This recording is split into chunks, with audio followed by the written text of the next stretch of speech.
مریم کی عزت پر بھی ہاتھ ڈالنے کی کوشش کی۔ جاتے جاتے یہ وارننگ بھی دے گئے کہ اگر دوبارہ زین سے کوئی رابطہ کیا تو وہ ان کی زندگی اجیرن کر دیں گے۔ خوف اور بے بسی کے عالم میں انہیں اپنا پرانا گھر بیچ کر اس اجنبی محلے میں منتقل ہونا پڑا۔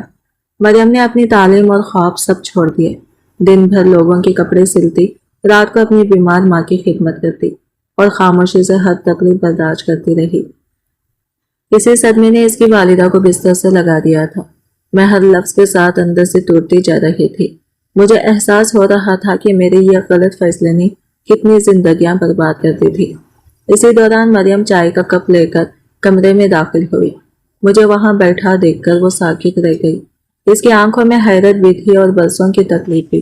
شاید اسے یقین ہی نہیں آ رہا تھا کہ میں خود اس کے گھر معافی مانگنے آئی ہوں۔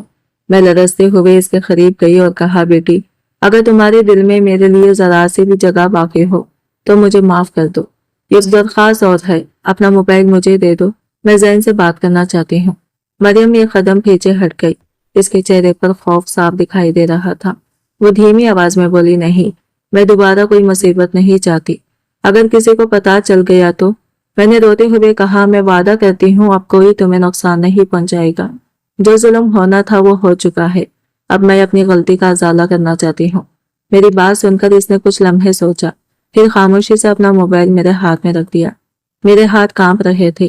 میں نے زین کا نمبر ملایا۔ چند لمحوں بعد دوسری طرف سے اس کی آواز سنائی دی، السلام علیکم امی۔ اس کی آواز سنتے ہی میرا ضبط ٹوٹ گیا۔ میں بچوں کی طرح رونے لگی۔ کافی دیر بعد میں نے خود کو سنبھالا اور بھرائی ہوئی آواز میں کہا، بیٹا، مجھے مریم مل گئی ہے اور آج مجھے معلوم ہوا کہ ہم نے اس کے ساتھ کتنا بڑا ظلم کیا۔ میری اپنی غلطیوں نے تمہاری خوشیاں چھین لی۔ کچھ لمحوں تک دوسری طرف مکمل خاموشی رہی۔ پھر زین کی سسکی سنائی دی۔ اس نے آہستہ سے کہا، امی، شاید اللہ نے آج میری دعا سن لی۔ میں کل رات ہی ماہنور کو طلاق دے چکا ہوں۔ اس نے ہر حد پار کر دی تھی۔ آپ کی بے عزتی، دھمکیاں، جھوٹ میں مزید برداشت نہیں کر سکا۔ میں صرف ایک سچ کا انتظار کر رہا تھا اور آج وہ سچ میرے سامنے آ گیا۔ وہ چند لمحے خاموش رہا، پھر بولا، امی آپ وہیں رہیں، میں ابھی آ رہا ہوں۔